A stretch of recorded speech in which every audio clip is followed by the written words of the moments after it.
Are you struggling with roadblocks as a woman in the challenging and constantly changing world of corporate America?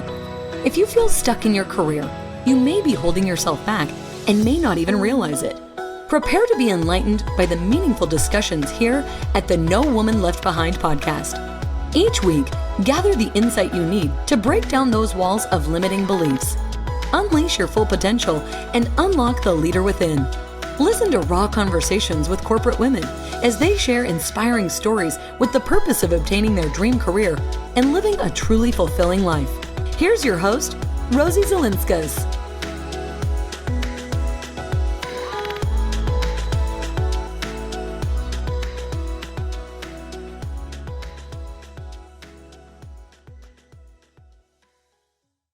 Hey everyone, welcome back to the No Woman Left Behind podcast show. I'm Rosie Zelinskas, your podcast host. Today we're going to be talking about money, and not in the regular way that I say you need to get a promotion or ask for a raise, but once you actually have that promotion or that raise, what happens with that money? If you have debt, do you try to take that money and save it? Or do you pay off your debt? Today's guest is going to be talking about 5 pillars to financial freedom. I want you to be happy and fulfilled in your life, and obviously to have the career of your dreams. But at the same time, I want you to have financial freedom as well. So let me tell you a little bit about DeShena. DeShena Woodard is a registered nurse turned financial freedom coach and a certified life coach. She is also the founder of the website Extravagantly Broke. After struggling with debt, DeShena paid off $52,000 in just over 2.5 years, and she now lives 100% debt-free. Her story and advice has been featured in NerdWallet, Business Insider, Yahoo Finance, The Balance, and more. Her goal is to teach ambitious professional women how to get control of their finances so that they can have more money, more options, and the financial freedom to live an abundant life, doing the things they enjoy without worrying about bills. So that is all you guys. My conversation with DeShena is oriented on how to get rid of your debt. And again, why? Because we both want you to have financial freedom. DeShena can help you figure out how specifically you can get rid of your debt. What are the actionable things? And I know, especially with Gen Z and millennials, you guys don't balance your checkbooks the way we were taught back in the day, where you had to balance to the penny. Most Gen Zers don't even have a checkbook anymore because everything is online. We want you to take care of your money so that you can control the money and money doesn't control you, because it's not a fun feeling when you have debt and you don't have the budget to pay for emergencies or if you lose your job. That is why we're having the conversation today, because it's important to take care of your career, but it's also important for you to take care of your money. So with that, stay tuned for my conversation with DeShena. Hey, DeShena, thank you so much for being here on the No Woman Left Behind podcast show. Okay, you have a goal, and your goal is to have financial freedom for people to live an abundant life, doing the things that they enjoy without worrying about their bills. Why is that your goal? Well, first of all, thank you so much for having me, Rosie. I'm honored to be here.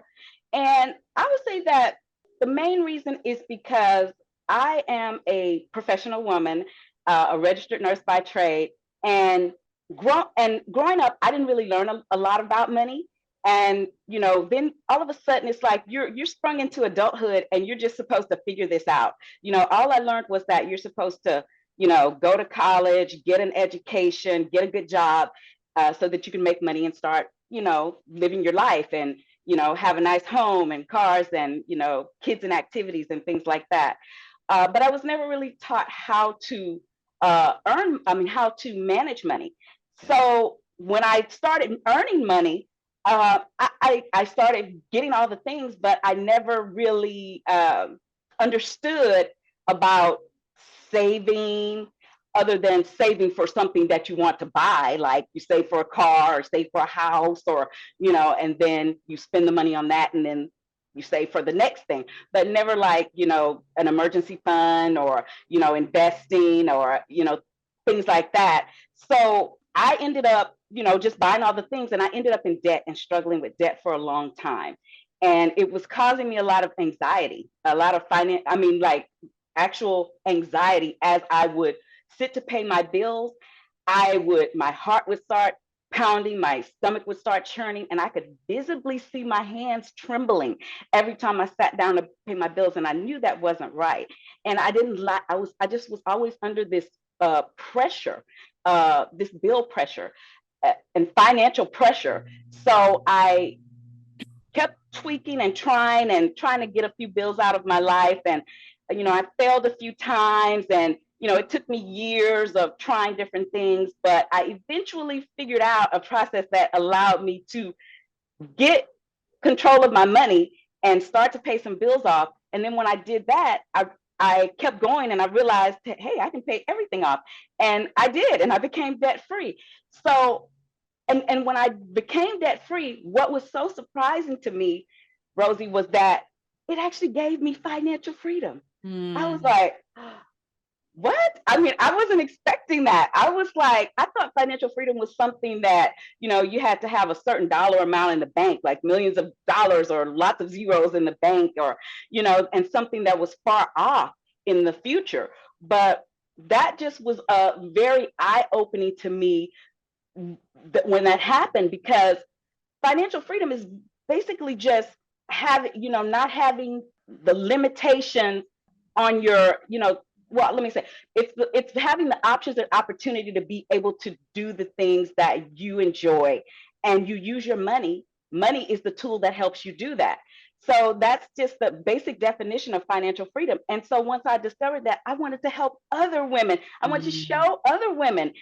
I'm like, look, and you can do this even while you're, still paying off bills. I've since discovered that even while you're still paying down your debt, financial freedom is just getting your money to work the way that it should be. Because I believe there are levels to financial freedom. And the first one is getting your money to work the way it should. So I knew that I could show women this and help women with that, so that they don't have to go through those same struggles. Because, a lot of people don't like to talk about money. And so we just end up, trying to figure things out all by ourselves. And sometimes we struggle a lot longer than we should, because we don't ask for help, or we don't know where to get help. Well, you said a lot there. So I wanted to kind of connect the dots a little bit. So you are a financial freedom coach. Yes. You obviously went through, so you're a nurse by trade, and through your own personal struggle of being in debt and having that anxiety, you now have pivoted and you're a financial freedom coach. Now, why does debt control people's lives? Well, primarily because we're taught to spend. I think society, we're always being bombarded with all of these messages to buy and to spend. And even if you can't afford it, that's okay. You can put it on a credit card. You can take out a loan, So that is what gets us into this struggle, and then you can just live on the minimum payment, and that's a big thing that I try to tell people is, that minimum payment, that's a trap, essentially, because if you should never just buy things based on the minimum payment, because that means actually and essentially you can't afford it. And that's never, you're putting yourself, it's like society sets us up kind of for this financial failure, so to speak, because it drives us to want to spend, or teaches us to spend, and it doesn't focus enough on teaching us how to save and invest, and to manage our money so that we can be comfortable in our finances versus overwhelmed with debt and bills. Right. That reminds me of I'm sure you've heard of the psychology study where they have kids in a room and they put marshmallows in front of them and they say, here's 2 marshmallows. If you leave the marshmallows alone, and we'll come back in 10 minutes, you get like 3 marshmallows. And then some of the kids like play with the marshmallows. Some kids can't resist and they just eat the marshmallows. So it's kind of like they don't realize that there's a delayed gratification, which is kind of what you were saying, that society is basically bombarding us with all these things like, yes, you can afford it. That's why so many people got in trouble in the 2008 debacle, right? When the housing market exploded, because you are hyperextending yourself with the money that you have. And there's so many people that don't live within their means. So like you were saying, if there's something and you're going to charge it, make sure that you're able to pay it at the end of the month, right? Okay, now as far as, let's see, so you say that you are not defined by your past money decisions. When someone is trying to do better with their money, let's kind of start talking about your 5 pillars of financial freedom. Yes. Okay. Well, pillar number 1 is simply just understanding what your financial vision is, because you need to identify where your goals are, because we just kind of start earning money and start spending money and just think we know we should save or we know we should invest, but we don't really know what is it exactly that you want your life to look like. That's always the best place to start, with determining how you should be, what you should be saving for, why is it important to you. So that's why pillar number 1, we really start to focus on your vision, so you can have that clear action of what it is that you're trying to accomplish, and then we can figure out what goals are the best strategies that are actions that you need to take, the next actions to help you get there. Got it. Now, okay, so that the podcast is primarily dedicated towards women in the corporate world. And so I help women continue to advance in their career so they can get that next job that they have or that they want, so that they can earn more money.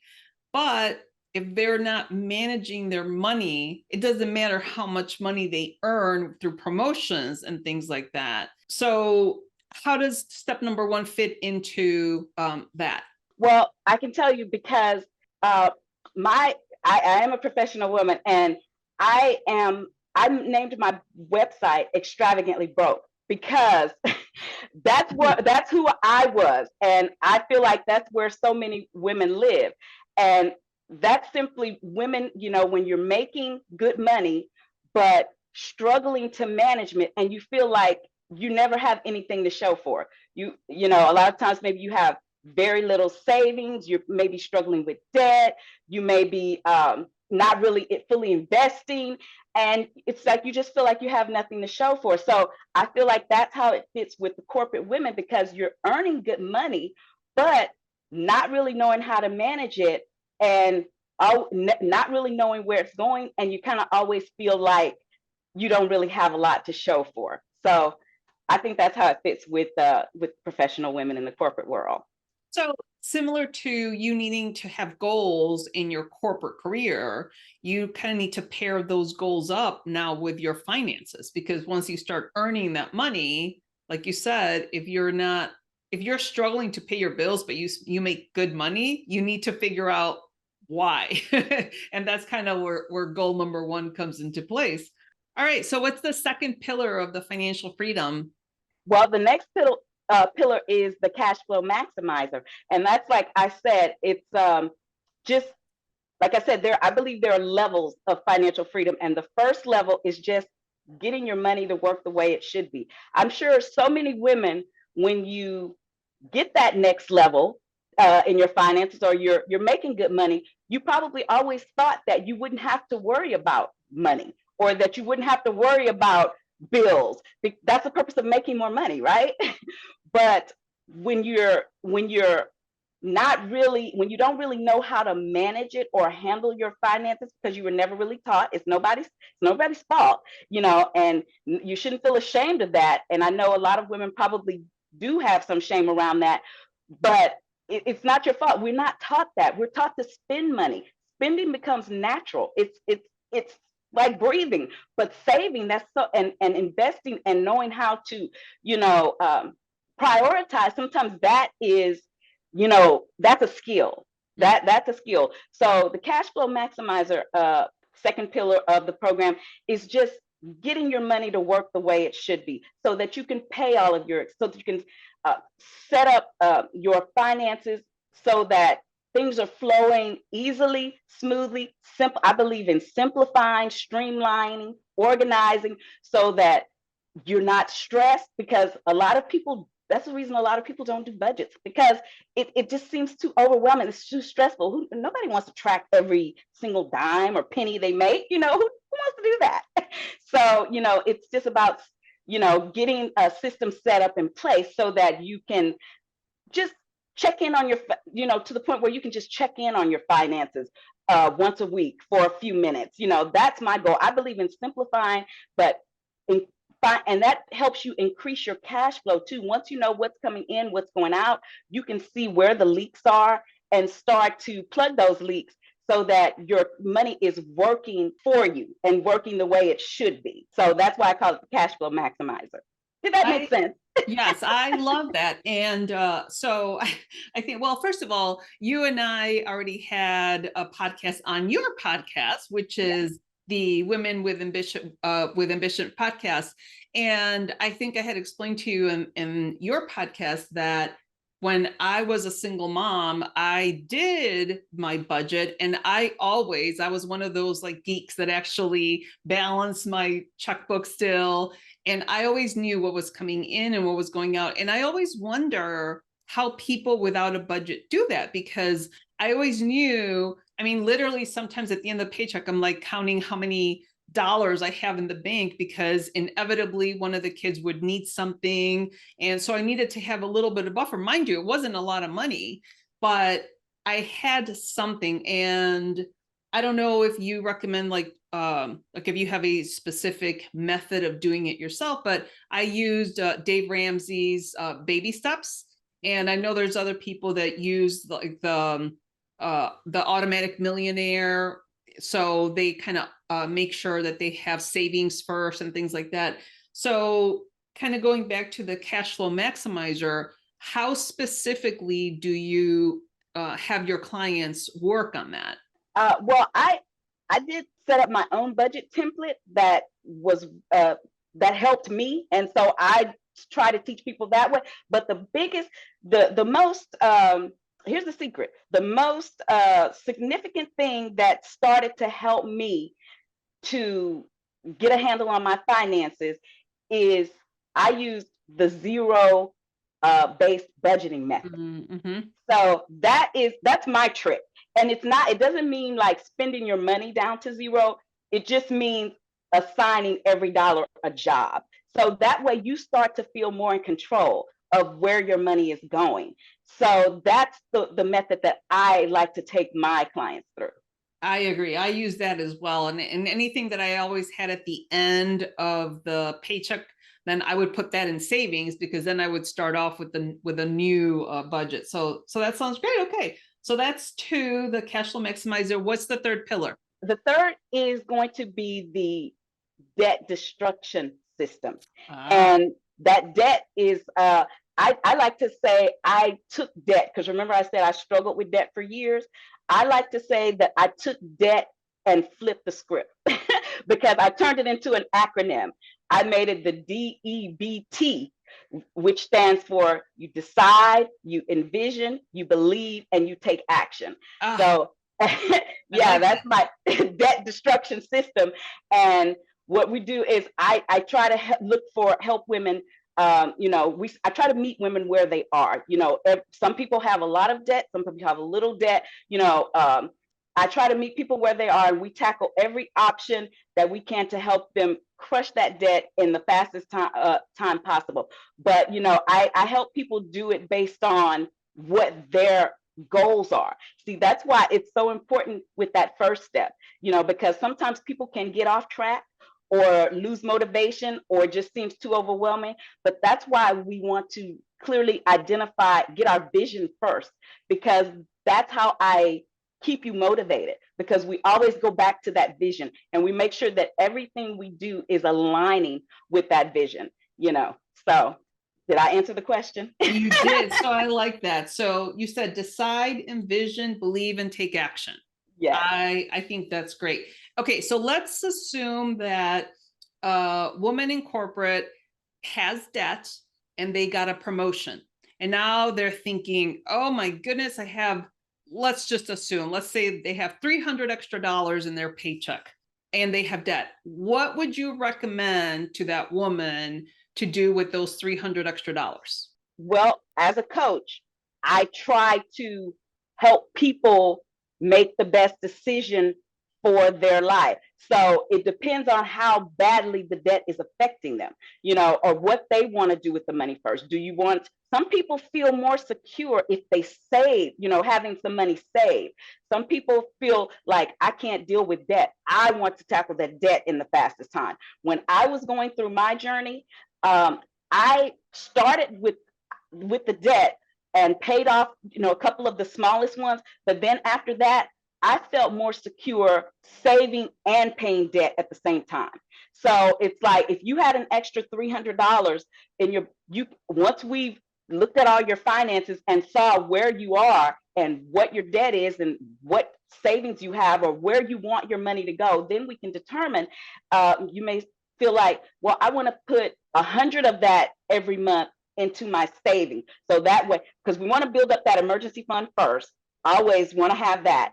And then once we've got that, then you may want to feel like, I want to put 100 towards savings and 200 towards debt. You know, it just depends really on the individual, what their goals are and how quickly they want to get that debt or build up their savings, and which one is more important to them first. Yeah, and I think it's so important that you highlighted that it depends on the individual's security. Like, what is it that they feel better doing, like safer doing? I know a lot of people, especially women want to know that they're financially secure, whereas men, obviously, they are always typically, not so much nowadays, but in the olden days, they were the provider. So they knew that they were going to bring money in, whereas women wanted to have that security.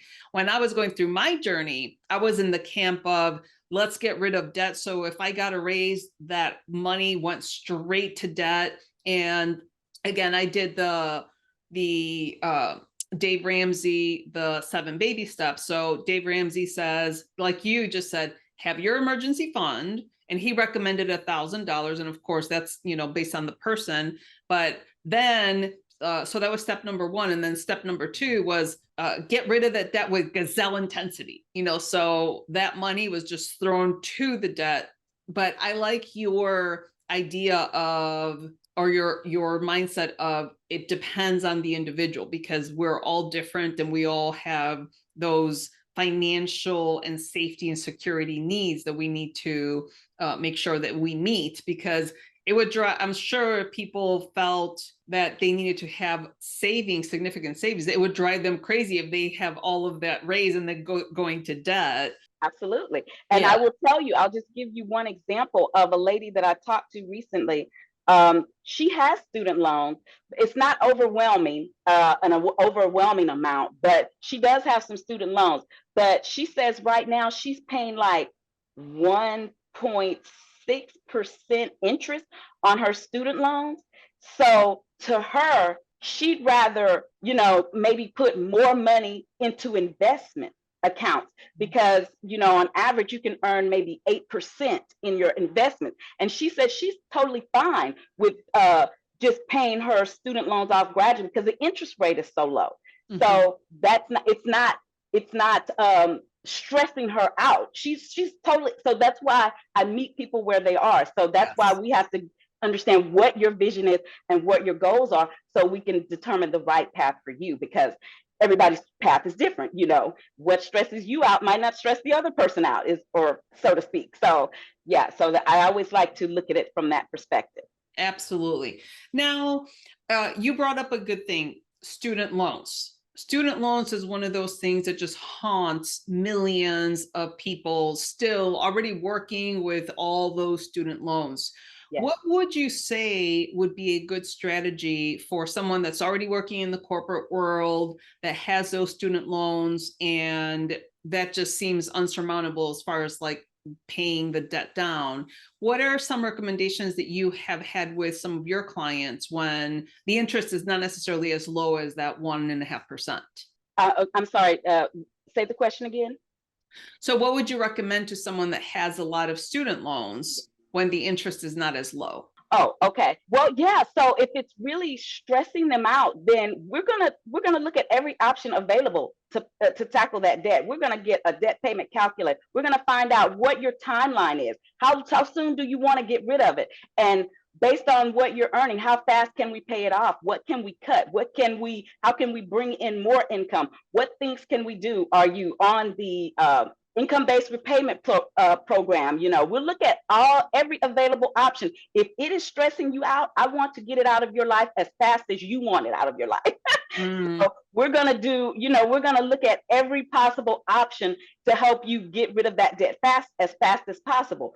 Now, I always still recommend that everybody has at least that minimum emergency fund. So because when you can be paying off debt, but things still happen. Things still come up. So we want to at least make sure that while we're tackling this debt, we're still building up. We're doing something to put towards this emergency fund over here. And once we at least got at least that minimum of $1,000, I typically like to recommend people have at least 1 month of expenses, and that can often be more than $1,000 because sometimes, maybe your expenses for the month might be $3,000. To me, I feel like that will carry you longer, in the that just gives you a little bit more security. But the $1,000 is absolutely awesome because most people can't even afford a $400 emergency, is what the statistics say. So we at least at the minimum want that. But we're going to, if this debt is stressing you out, we're going to look at every possible option that within reason, and we're going to go through. I have all sorts of steps. I have like a checklist. We're just going to check things off and make sure we've tackled everything in every possible way to get you to pay that debt down as fast as possible. Because I've been there. I was one of those people that didn't like having any debt. I didn't care how low the interest rate was. Yeah. But that was just me. I just wanted it. I don't like to owe people. So I just wanted it out of my life. So, so I meet you where you are, and we will go from there. I agree. And I was the same. And you said something key. You said that you also figure out how to bring in more money. And again, for our conversation today, that's going to be a promotion with a raise. If you have that promotion with your raise, it's almost like you could pretend that you didn't even get that raise and then take that money and literally throw it at the debt. And you also said something a little bit earlier that I liked. You said you started paying off your smaller bills, and then once you paid those off, you took that money, and I believe you said you applied it to the payments that you have left. Is that what you said? Yes. Once I paid off the smaller debts, then I started saving a little bit. I started saving. I felt more comfortable saving while I was paying off debt. That made me feel more comfortable because I had for so long never had money saved. Right. And I always felt, anytime things come up, I did have to charge something or sell something at the pawn shop. Yeah, I went there. I had to go to the pawn shop. It was embarrassing. It was humiliating, but I had to do it, right? Because I had to find ways to get money and a lot of it was just mismanagement of my funds. I just didn't know how to even set up a proper budget or how to prioritize my expenses. I just didn't know. And it just took me so much time to figure that out. So, and then you mentioned the raise, and I wanted to say that is precisely one of the ways that I got out of debt, because I did apply for a higher paying job, and my income increased about 40%. So prior to that, I had already been working on lowering my expenses and tweaking and figuring out how to manage my budget. But I had been lowering my expenses, not buying anything new, not taking on any new debt or anything like that. And so when I got that raise, that's how I paid my debt off actually so fast. And I paid off $52,000 in 2.5 years, because when I got that raise, I started, like, just like you said with Dave Ramsey, gazelle focus. I just started chunking money at that debt. And then I realized it's like, I like I said, I feel more secure with savings. So I could have actually paid it off even faster. But I also started, I like split that in half. And I was chunking half at the debt and half into my savings, because it just made me feel more comfortable. And then as I was paying the debt off, I started to see the light at the tunnel, and I started feeling less financial pressure, because I was seeing money growing in my savings, and I was seeing the debt balances come down. So I didn't even mind that it took the whole 2.5 years, because I knew I was getting there, and I could see the progress. So it just made me feel better to do it that way. But so that's why I meet people where they are. If you want it all paid off, hey, we're gonna go good. We're gonna go hard. We're gonna get that taken care of. I love that, because I can tell you from experience too, that I felt so good seeing my debt go down. And then once I got all my debt, that's when I started working on my 3 to 6 month savings. So I can totally relate to that. Now, I just want to make sure that people are clear. When you are trying to pay off your debt, if you get a raise, that raise is not for you to go out and buy a new couch, or to go buy clothes, or to pay a vacation. It's for you to, like DeShena said, is have financial freedom. But there's going to be some sacrifices, kind of like that marshmallow, where you might not have a vacation for 5 or 10 years or whatever, but then you can see the progress that you're doing by paying off all of your debt and having that savings. Okay, so before you go forward, let me just respond to that, because that's something key that I always like for people to understand. It's just temporary. Yes. It's temporary. And a lot of people feel like, oh, I won't be able to do this, or I won't be able, they feel like they're giving up so much. But you don't understand what you're gaining. You're gaining back your freedom. You're gaining back your confidence. It's such a relief when you see those balances going down. I never felt like I was missing out on anything. I swear. And it was like, in the beginning, when I first got my job, it's like, I always thought about what's the next thing I can buy. And I remember literally sitting in a job interview thinking that if I get this job, now I can buy my, like you said, my couch, or now I can go get that car. I certainly hope I get that job, so that I can, you're already thinking of how you're going to spend that money. But I got to a point where I started thinking, every time I got a raise, I'm looking for ways. How am I going to save this money? Yeah. How am I going to put this money away? How am I going to invest this money? How am I going to pay down my debt with this money? So and it just becomes like addicting almost. Yes. Because you really, you want that for you. You start to feel so good about having this security, and especially if you've already been down that road of stress and buying things. And where did that lead you? Nowhere good, right? So it's like it leads you have all the things, maybe, like I said in my title of my website, which is Extravagantly Broke. It's like you're making all this money and you have all the stuff, but you still feel like you don't have anything. You still feel like you have nothing to show for. That's mindset. That's because you're so stressed and overwhelmed by the bills. And what fun is that? Money should be fun. Right. Well, and I think the whole conversation today, and to your point, is when you control your money instead of it controlling you, that's when you find that financial freedom. So, okay, what is pillar number 4?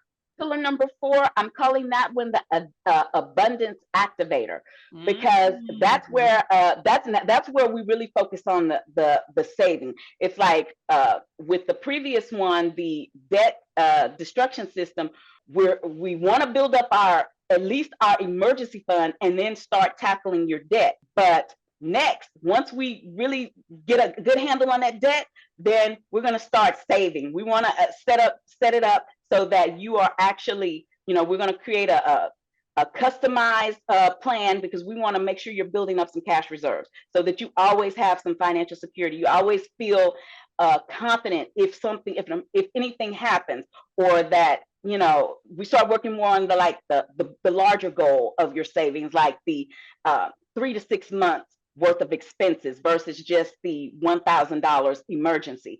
So, and that's one thing I like people to know, that they are two separate things. Your emergency fund is strictly for emergencies. If your car breaks down, if you need a new tire, if you need to pay for a copay for the emergency room or the urgent care or something like that, it's for emergencies.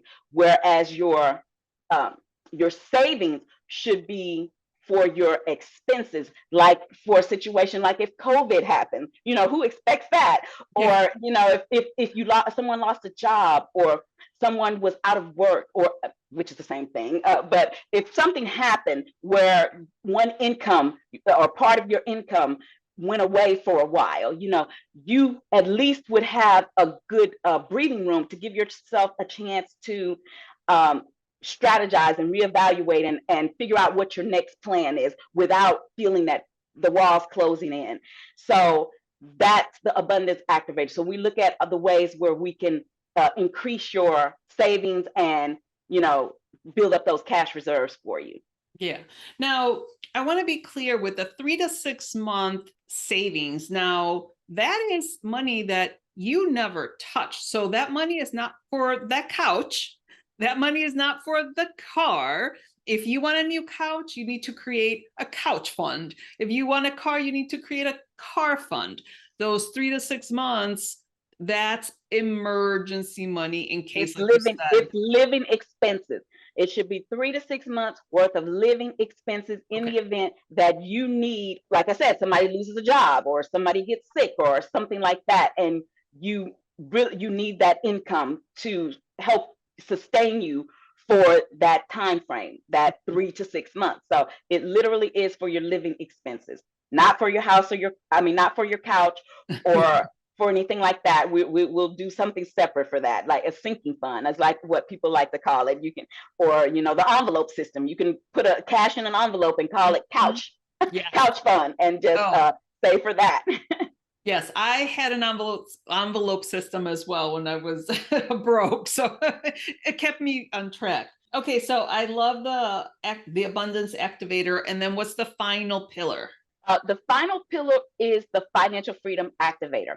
Okay, so the financial freedom accelerator. Okay. So now that we have set the foundation, we've got your vision, we've got your cash flow maximized, we're paying down your debt, we're building up your savings. Now we're going to look at the strategies and hone in on the next steps to help you really go after the life that you want to live. If you haven't, like my podcast is called Women with Ambition, who making money, seeking freedom, and chasing dreams. If you have a dream that you're trying to chase, then we're going to start trying to figure out what your next steps are to help you reach that goal. Because I'm also a certified life coach. So I help people also, figure out what their what their goals are, and then the next steps they need to do to help them reach those goals. So, and we're going to start looking at ways to bring in extra income. You want to create, there are so many ways to bring in sources of income, through investments or through side hustle or through creating a business or through freelancing or the more passive, the better. If you can create digital products or courses or things like that, we always want to look at all the options, but we start with what your goals are, what your skills are, and we really hone in on the ways that we can set you up so that you can live financially free for the rest of your life, and bring in income, extra streams of income. That's great. When I was going again through my journey, one of the things that I did is I had a couple of garage sales as the kids, my kids were little at the time, and as they were outgrowing things, I would put them on eBay. So that's how I was able to create a little bit more money, because that's the only thing that I had. So it's definitely a good idea. So the financial freedom activator, I love that. I'm sorry, accelerator. Okay, yeah. I like that. I really like that a lot. Now, You are a nurse by trade. Are you still nursing, or are you just doing the financial freedom coaching? Tell me a little bit about how you actually went from nursing to the coach. Well, like I said, I struggled with the debt for many years.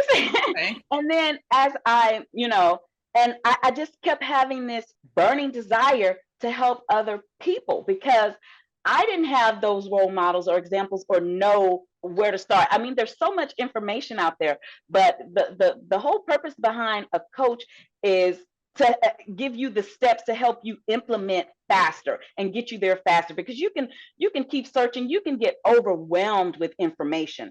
I mean, there's tons of information, but you don't always know how to implement it. And people kept asking me, well, how did you do that? Well, how did you do this?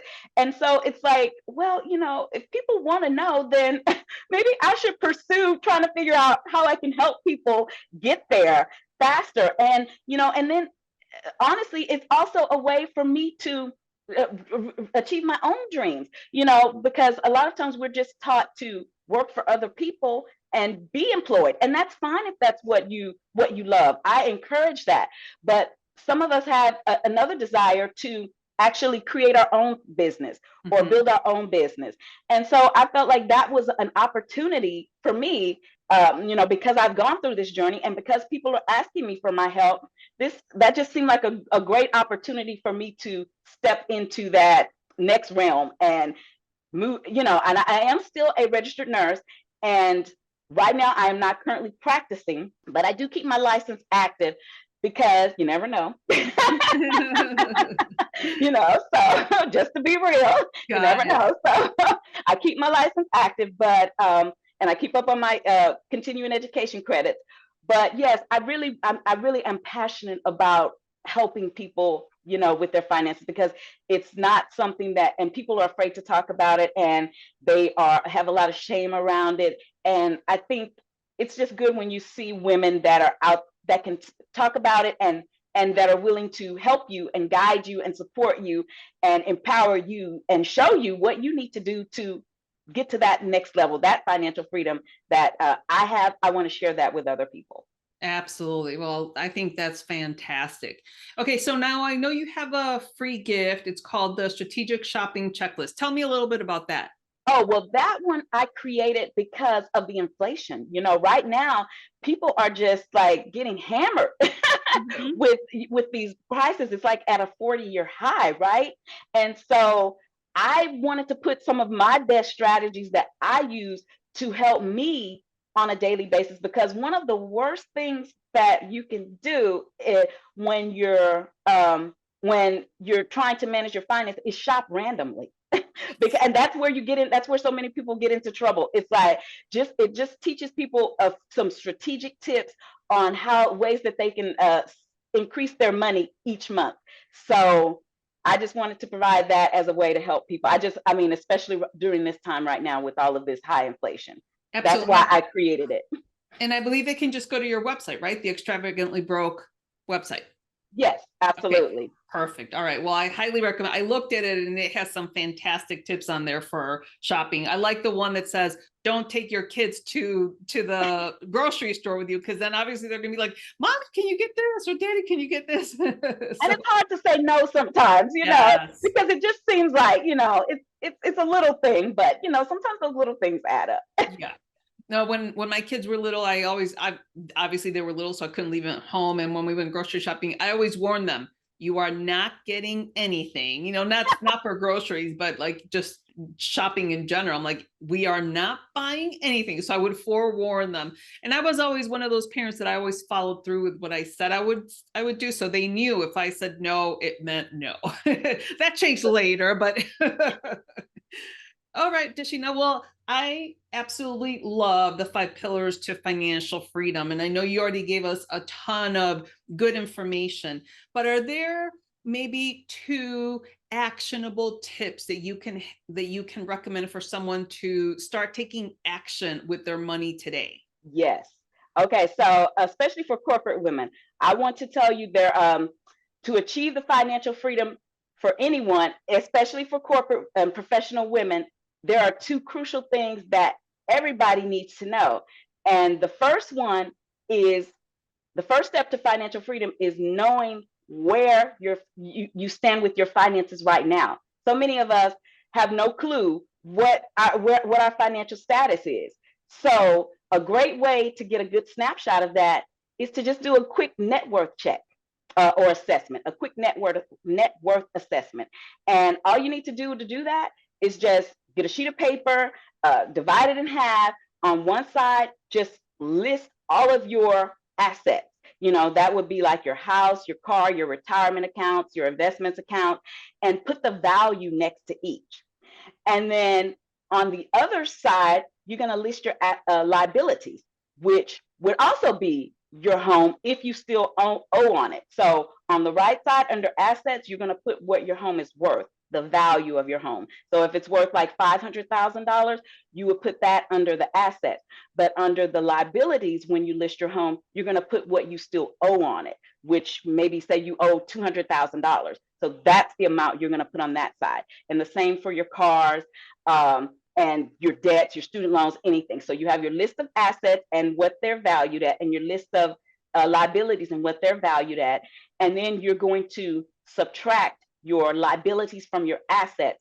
And that will give you an idea of at least where your finances stand and from a net worth perspective. That's like a big view, a big general view. It's not the specifics, but it is a general view. So if you're in the positive, if your net worth is in the positive, that's good. At least you're on the right side. But even if you're in the negative, you don't have to feel bad about it, because a lot of times if people own a home, that's the reason why it could swing them into the negative. But at least you know where you stand, and then you can track your progress each year. And it's so rewarding when you see that you went from when you see things increase and moving in the right direction each year. So that's one thing, is just getting that snapshot of your net worth. And then I would say the next thing for financial freedom is probably just writing down what your financial goals are. What is it that you want to accomplish in the next 5 to 10 years? So the first one helps you with where you are, and the second one tells you where you want to be. So, like, do you want to buy a home in the next 5-10 years? Do you want to pay off a home in the next 5 to 10 years? Or where do you want your income to be, or your bank account to be? So just kind of, these are all very general, but it's a way to just, like I said, help you see where you are and where you want to be. So I think those are the first two things people can do to start getting ready, getting their mindset geared towards financial freedom. That's incredible. And of course, if you need help, you can always go to DeShena, and then she can help you figure out what your financial goals and planning and all that good stuff. And you can find her on the podcast blog. We'll have all of DeShena's contact information on there. Okay, DeShena, well, this has been a great conversation. Again, I wanted to invite you onto the show today because so many times I hear people, like you said, I'm broke, or I live paycheck to paycheck. And when you get that promotion that we're always talking about, we want to make sure that that is giving you financial freedom. So the 5 pillars to financial freedom have been fantastic.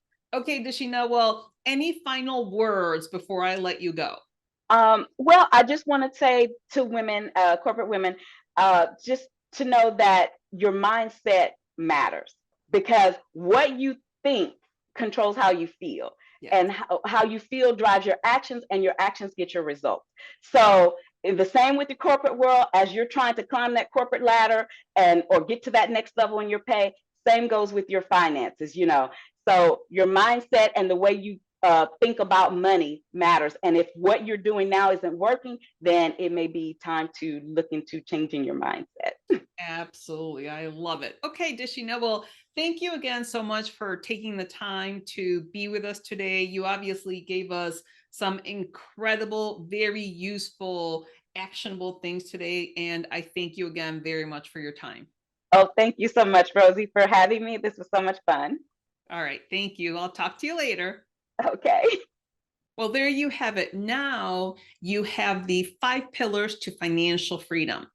Both DeShena and I want you to have financial freedom. If you are in the corporate world and you find yourself in debt, or if you are living paycheck to paycheck, go to DeShena's website, check it out. You will find all of her contact information on the No Woman Left Behind podcast blog. You will find everything that you need from her. She also provided us with a free gift, which is the strategic shopping checklist. I thought that was really powerful because it gives you some really good tips on what you can do to get more for your money when you go grocery shopping. I will share with you both of DeShena's tips. Tip number 1 is for you to figure out your net worth today. She explained this in more detail, but you compare your assets to your liabilities, and whatever that number is, you want to make sure that it continues to either decrease if you're in debt or continue to grow to have saving. And tip number 2 is for you to have your financial goals. Just the way I always recommend people to have your written goals for your career, you want to have your written goals for your finances. People with written goals are 10 times more successful than people without written goals, because if you write them down, something happens in your brain chemistry that it kind of registers, and then you have more motivation to meet those goals. All of the information that DeShena shared with us is perfect and fabulous. And it brings me back to when I was super broke, like 14, 15 years ago. And I used a lot of the methods that DeShena recommends to get myself out of debt. And now I am completely debt free, but you have to work at it. You have to take action. So again, go to the No Woman Left Behind podcast episode blog so that you can get all of DeShena's contact information. And I'm curious, if you are a Gen Zer out there and you actually balance your checkbook, please send me a note, because your parents must have educated you on how to balance a checkbook. I remember back in the day, I always balanced my checkbook to the penny. And I don't think people do that as much anymore. But please let me know if you do balance your checkbook, because I'd be curious to know why and how you do it. If you want to think more about your career, go to the No Woman Left Behind website. I have a free course that is the Corporate Kickstart course. I also have a free quiz on there. And if you are ready to talk more about your career, I also have a complimentary Corporate Kickstart consultation. I would be happy to have a conversation with you about your career. So with that, remember to be brave, be bold, and take action. Thank you for listening to this episode. Let these stories of self-encouragement and professional development serve as a guide in navigating through corporate America in the most practical and fulfilling way possible. Do not forget to subscribe to the show at nowomanleftbehind.com for more content like this. Leave a rating and share it with your friends, because we want to make sure that no woman is left behind. Until I see you next time, remember to be brave, be bold, and take action.